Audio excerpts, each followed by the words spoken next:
So the Trumpeter Swan Society has been around for 54 years. And I want to tell a little bit about our history, but also the impact that the Trumpeter Swan Society has had. We were founded in 1968, but it's a really interesting story. In the Twin Cities, Minneapolis, St. Paul Twin Cities area, Hennepin Parks is one of the important park systems there. And they wanted to increase visitation in the parks. So that Hennepin Parks decided that they maybe wanted to bring back bison.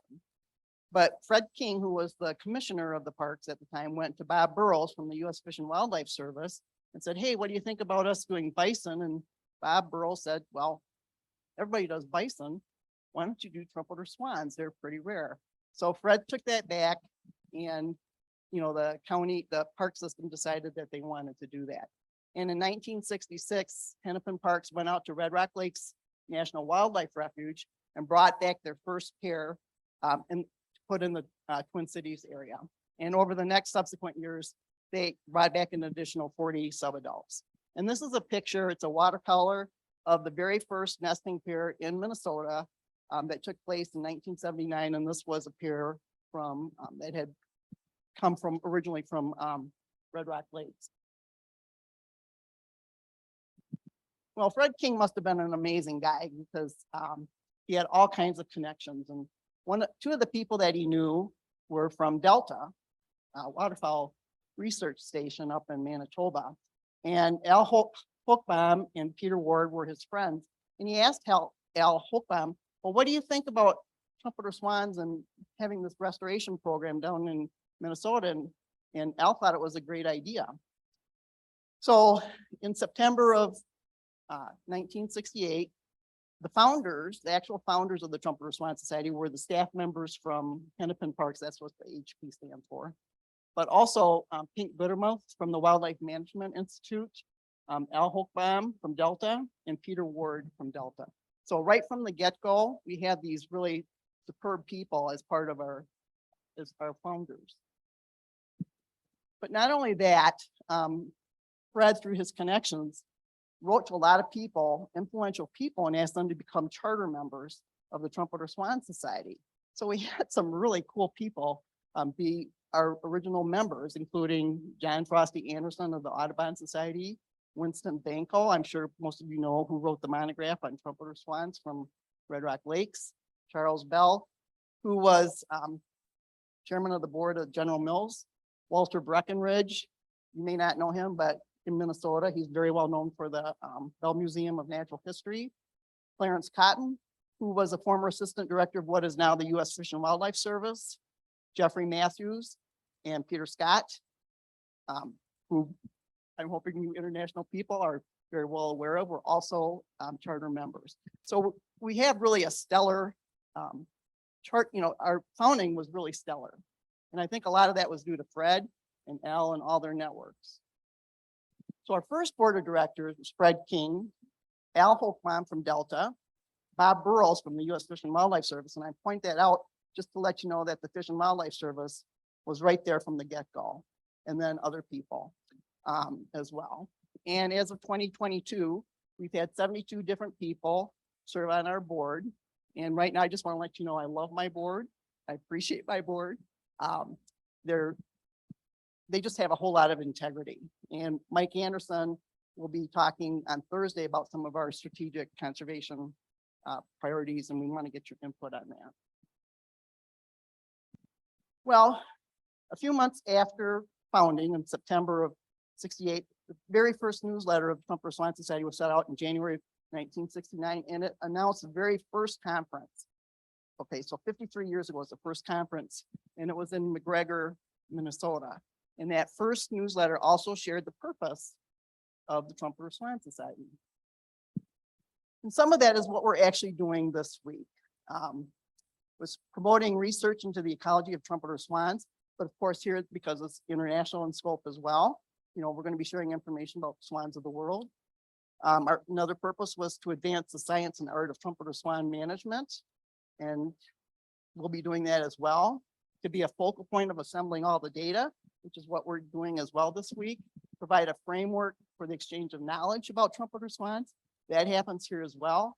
and to provide a common meeting ground for everybody who's active in research or propagation or restoration of trumpeter swan. So here's a list of all of our swan conferences. We're on the 26th. They take place about every 2 to 3 years. And over there in the far right, you can see that's where we had the joint conferences. So Airlie with the International Swan Specialist Group, Airlie in 2001, Easton in 2014, and right here today in Jackson, Wyoming. And Trumpetings is our member newsletter, and that began in 1991 thanks to Jim King. And 32 years later, if you're a member, you get the Trumpetings. And so this is the current Trumpetings. And that swan that you see is actually an Ohio swan with a GPS collar. So. Well, the society has made an impact in at least 10 ways, but these are the ones that I'm going to talk about a little bit. Connecting and informing people, our expertise, agency assistance, restoration projects, swan health, advocacy, funding through our North American Swan Fund, Trumpeter Watch, working with zoos, and swan hunt issues. So we do a lot of things. So we may seem quiet, but we're very busy and we're making an impact. So connecting and informing people, part of this is, again, why we're here. It's providing a forum for everybody to kind of network, but also through our website. There's a lot of information about trumpeter swans and habitat. And we share public this research through the conferences as well. And we provide presentations and do swan events and education through all of these things. And expertise. And I have to say, for me, I think probably one of the most important assets of the Trumpeter Swan Society is our board of directors. Our board members have extensive waterfowl knowledge, knowledge about wetlands, trumpeter swans, research, flyway management. They also have experience in swan disease and lead poisoning issues and restoration projects as well. So obviously, I told you we had 72 people become board members, but I just wanted to point out a few. So in terms of the U.S. Fish and Wildlife Service, the Fish and Wildlife Service people might recognize some of these names. So there was Harold Burgess, Harvey Nelson, John Turner, John Corneli, who's our Senior Conservation Advisor, Bob Bloom, Jerry Surrey, Debbie Groves, who did the North American Trumpeter Swan population surveys, and Jim King, who's, really superb person who's still living. And then we've also had restoration leaders and partners on our board as well. So Harry Lumsden, who's on our board for 30 years, was responsible for the Ontario program.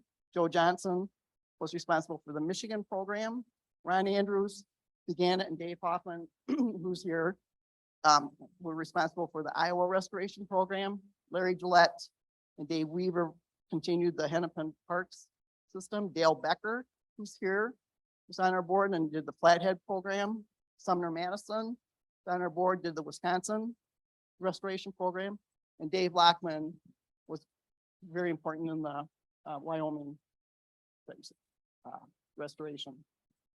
So our current board members, I'm not going to go through everybody's credentials, but Mike Anderson, who's here from Manitoba, is from DU Canada, but he's our conservation chair. So if you want to know about our conservation efforts, Mike is the person to talk to, and he'll be giving a couple talks. Carol Henderson led the Minnesota DNR restoration program. Dr. Lori Degerness is our board member, who's an emeritus professor of avian medicine, and she came up with some of the key things about treating lead poisoned birds during her past background. Steve Quarles is from Maryland, but he is he's a lawyer with federal expertise about federal wildlife laws, including the Endangered Species Act. And he's also on the board of the National Wildlife Refuge Association. Dave Myers is our financial guru out of Utah. Gary Ivey, who's here. Well, Gary's done so much, but he's our president and leads the Oregon Restoration Program. Dan Casey from the Intermountain West, or I think it's a High Plains, Rocky Mountain, Intermountain. I'm sorry, Dan. Thank you. Intermountain, joint venture. Jim Hawkins from the Canadian Wildlife Service. from Whitehorse, has been around for a long time doing stuff. Keena and Tinney, who's here, works with the Ontario Restoration Program. Jeff Nelson is our vice president. He's been involved with DU Canada, CEO, and World Wildlife Fund, and you know, great guy. Tiffany Mayo, who's here, is pretty much responsible for all the trumpeter swans in the zoos, in the AZA zoos. Dr. Mark Vertiska, who is very knowledgeable about the High Plains flock, and Kent Duckworth is a lawyer from Montana. So agency assistance, I'll go through this kind of quickly. So we're on the swan technical committees and all the flyways, and we have been involved with all the North American swan management plans pretty much from the get-go. And we've also worked on hunt issues as well. And right now, we're also going to be working on the interior trumpeter swan population plan. There'll be a meeting about that Tuesday night here. And we provide habitat recommendations. And through our Trumpeter Watch program, we let people know where the swans are in their area for their management purposes. So the 1978 and 2008 Pacific Population Plan, the conferences, the research that was presented there were cited as references for the Pacific population. The Rocky Mountain Population Plan, the 2008 plan, was actually written by John Corneli, who was executive director of the Trumpeter Swan Society and still our senior conservation advisor. And the 2017 Rocky Mountain Population Plan, Gary Ivey and John Corneli were reviewing that as well. And I'm bringing this up because I think it's important for people to know we've been involved with these management plans from the get-go. We're on the drafting committee of the current plan for the interior population, which was drafted or approved in 1998. For the Atlantic Flyway Plan, we were also there. That we're actually one of the main contributors of that, and that was through Jerry Suri, who was on our board at the time, and the 2011 High Plains Flock Plan. So we were involved with all of those. So we have a deep knowledge of trumpeter swan management issues. Restoration projects, we've been involved in supporting all the trumpeter swan restoration programs. And right now we're still currently playing a major role in the Oregon restoration program. And we've helped the whole Midwest restoration programs. And we provide a lot of expertise and knowledge to biologists all through the, through the decade. And Gary and others will talk a little bit more about the Oregon Restoration Project. That's still ongoing, but that's a project between Trumpeter Swan Society, the Fish and Wildlife Service, and the Oregon Department of Fish and Wildlife. And that current program started in 2009. And we have 2 captive breeding pair that contribute their cygnets for release. But this winter, the plan is to deploy 10 more GPS collars that we're providing the funding for through grants, as well as private funds that are raised. For swan health, we've been involved for decades, really, on swan health issues to reduce lead poisoning in Northwest Washington and Southwest British Columbia. There was an EPA lawsuit we were involved with, fishing tackle campaign. We do advocacy about lead poisoning, and we also have a lead position statement that's been used. Out in the Pacific Northwest, we've been involved with, for a long time with those lead related issues, and, we provided board and staff time and management with that, working with all the partners out there as well. A few years ago, Trumpeter Swan Society, along with 101 other conservation organizations, had a lawsuit to see if lead could be regulated through the EPA, and it was appealed. We lost on that one, and it was appealed. And on the appeal, we lost 2, where the judges said that the Toxic Substance Control Act would not allow the EPA to regulate lead ammunition. Did a fishing tackle campaign, though. I'm going to move because I'm kind of slow here. So we have non-lead tackle suppliers on our website, part of a program that we have. And we have a position statement that's been used by the American Bird Conservancy because some national wildlife refuges as well want to expand hunting and fishing and want to minimize the lead deposition. And if you went to the 2014 Eastland Conference, we had a workshop there about avian collisions. And all this information is on our website. And we do lots of advocacy. And I won't go through all these things, but we get our information from the flyways, board members, regular members about the different issues that are going on through ABC, American Bird Conservancy, or Audubon. And we have funding through the North American Swan Fund. I just kind of want to talk a little bit about the North American Swan Fund. Was started in 1991. And its purpose is kind of like an endowment fund. And Jim King was one of the people that helped make that happen. But it supports education, habitat protection, and research. And so education, we help purchase GPS collars in Iowa. And Stephen Dinsmore, who's a professor there, used that GPS data for his ornithology students to learn how to interpret and understand GPS information. And then the students were able to ask questions and to see if the GPS data could actually answer those questions. And I'm putting this out to you. We're going to have tons of information about GPS data from the Western and Midwestern studies. Can university students or can that information be used to train, wildlife professionals of the future? Can it answer questions that maybe David Wolfson or Sharon can't answer yet because there's too many questions? So I'm just planting that seed out there. Can that data be used? Habitat and protection conservation. There's the Flat Ranch in Idaho and Long Beach in Washington. Yellowstone National Park research, swan decline. Evan Shields will be talking about that on Thursday. We were one of the founders of we did that. And then the Midwestern GPS tracking. So we purchased 15 collars combined between the Midwest and the Western projects. And you'll be hearing about that as well throughout the week. And we did some other things. Really quickly for Trumpeter Watch, that's one of our major programs, and all that information can be downloaded to find out where where the swans are sighted, the latitude and longitude, if they're marked in any behavior, that kind of thing. And then I send those reports to all the leaders of those programs. And just really quickly, just in the last few years, Trumpeter Watch has helped us have information about the Oregon wintering swans, where they have GPS collars and transmitting collars, the flathead and the Blackfoot swans. So that's just a picture of where Dale Becker's, one of his swans, went up to British Columbia. And we also got it from Utah, and the flathead or the Blackfoot.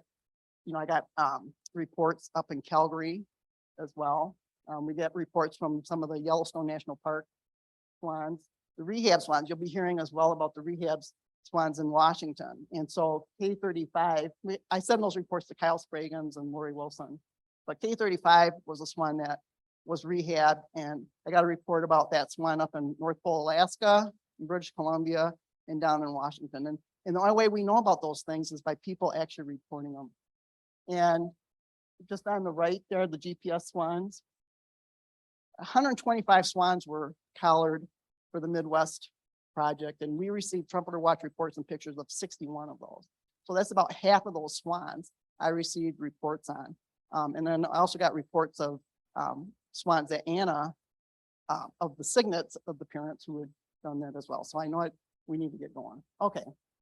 Really quickly, just to let you know, Ontario has lots and lots of trumpeter swans that have wing tags. And I just want to point out that two of the pioneers there, Ray Kingdom and Harry Lumsden, passed away. So it's sad to see them go. So I think that's out of time. Okay. Okay, so we've been working with zoos on a lot of different things for restoration, stock, as well as genetic testing. And you'll hear from Tiffany Mayo and Kelly Stoughton about some education outreach materials that we're providing for students. They'll be talking about that here. And we weighed in on different swan hunt issues. And this winter, we worked with the Utah Division of Wildlife Resources to improve their hunter training course. And so my suggestion is that any of you are from agencies that have tundra swan hunts and your hunters can't tell the difference or find it difficult, come to us because we've already been through that. And we have all the materials that could help you with that. And our major programs today are restoration management, swan health, research and education, trumpeter watch, outreach, and education. Thank you.